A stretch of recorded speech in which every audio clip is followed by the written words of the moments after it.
Okay, resume review for Candace. Let's see where we're at. Okay, first off the bat, I would say it would be great if you could. Well, there's no need to include your address or include your phone number and things like that. I will definitely remove that. The other thing that you should consider is making your LinkedIn profile a hyperlink. So rather than writing out the raw URL instead, just write out LinkedIn, like the brand, and then highlight that, turn it into a hyperlink, and include that in your header section. It helps to save space and it just makes your resume look a lot cleaner.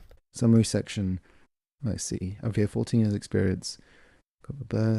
Okay, that's decent. The only thing that what I think is missing here is it doesn't show what types of roles you're looking for next and what makes you uniquely positioned to get those roles. So it would be worth including something that would help best address that specifies exactly what you're looking for next and the types of organizations that you tend to work in. So you say you've got experience working in public or private sectors, but is there any specific industries within those corporations that you tend to be most successful at or do your very best to work at?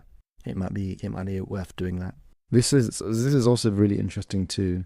I think it's a really important metric. I know that because you're working in law, you might not be able to put the exact specific numbers, but I wonder if you could do some rounding to showcase the sheer scale of the types of costs that you tend to work with and help improve. I'm checking the dates of your experience just to ensure that there is consistency, which there does seem to be. You've got a lot of experience, which is great. Okay, so there is consistency there, at least as it pertains to the dates. Looking at the experience section itself. Okay, one thing that I've noticed is you have a lot of bullet points for each role. You should stick to a maximum of 3 bullets per role, 4 at a push, and remove everything that is generic and everything that speaks to your day-to-day responsibilities. So you don't need to include things like this because this is what you do day to day. It doesn't really showcase your skills, really.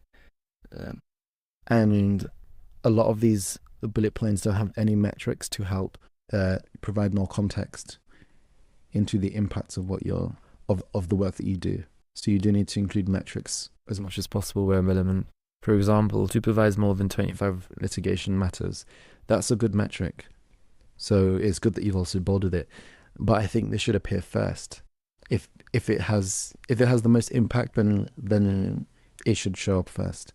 So if the ones with the most impact shows up first, and ensure that you try to add metrics with the others as well. And if you can't have metrics for the others, and it doesn't really showcase you in the best light, in your opinion, then feel free to remove it. There's no need to have so many bullets per role. Three max is good. Yeah, same here as well. And even for some of them, for some bullets, they're really long as well. Whereas it should really be no more than 2 lines per bullet. Yeah, reduced turnaround time by 40%, and increased contract accuracy by 25%. This should appear first. So impact should go at the start of the bullet, followed by what you did, and then how you did it. How you did it. The other thing I would say, just to save more space as well, because your resume is 4 pages, so it is a bit much. The dates, instead of putting it directly underneath the company you worked for and whatnot, and the location, put it here instead. So put it on the right side of each area. So you can move the date from here and place it there. So place each of them on the right side. I should make it easier for you. Education section. I'm curious as to why the formatting has now suddenly changed, whereas you already have this nice horizontal structure for your experience section, as well as for your summary section. And then when you get to the education section, it completely wildly changes. I think you should put them in the same format. And where possible, try to ensure that it all fits in one section and it doesn't cross over into a second page or into the third, in your case, from page 3 to page 4. Because there should be a way for you to be able to get all of this on one page, all of this in one section, without it needing to spill over. This page 4 is probably the page that I have the biggest trouble with, because there is huge white space and it makes the document look unformatted and as if something either looks wrong on the hiring manager side as they're viewing it.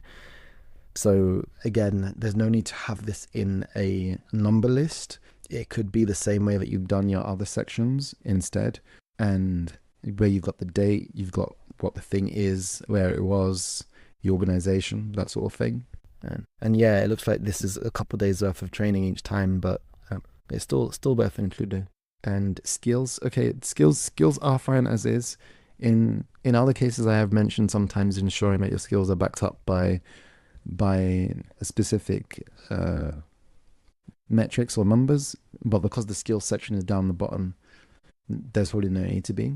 And the hope is that throughout your resume, you mention all of these skills to some degree, and then show the efficacy at which you have been displaying in that particular workplace. Definitely reduce all the white space as well.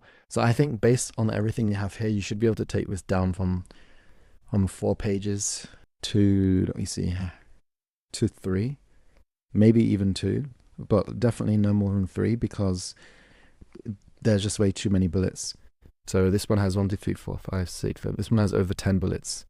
So if you cut that down to 3, that saves about half a page alone. And just show the most impactful things, especially as it's stuff that was well over 10 years ago. So there's no need to include every single thing that you did, just the most impactful stuff. And I can see you clearly do have numbers that you have mentioned in some areas, which is great. But then it seems like in the subsequent role, the formatting then changed.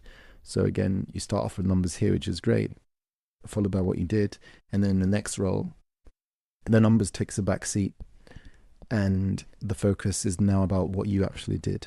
And obviously there's too many of them. And in the most recent one, it's way too generic as well. So this experience section needs to be completely rewritten. And I would say to use this role that you did here at this company as a baseline for how to write your experience section, so that the best stuff isn't getting lost. But yeah, that's pretty much it. Let me see if I've got any other tips that comes to mind for me at first glance. Because you also have over 14 years experience, it might also be worth having a career highlights section that you would put below the summary section, above the experience section, and you could use that to replace some of the roles that you've done that is more than 10 years ago.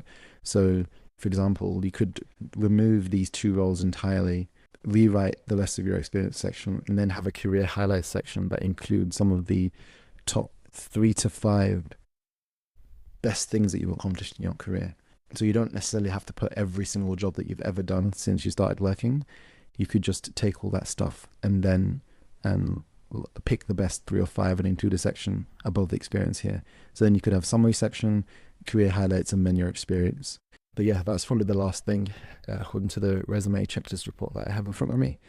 And yeah, I hope that helps. And if you have any questions, let me know and I'll be happy to help. Thanks. Take care. Bye.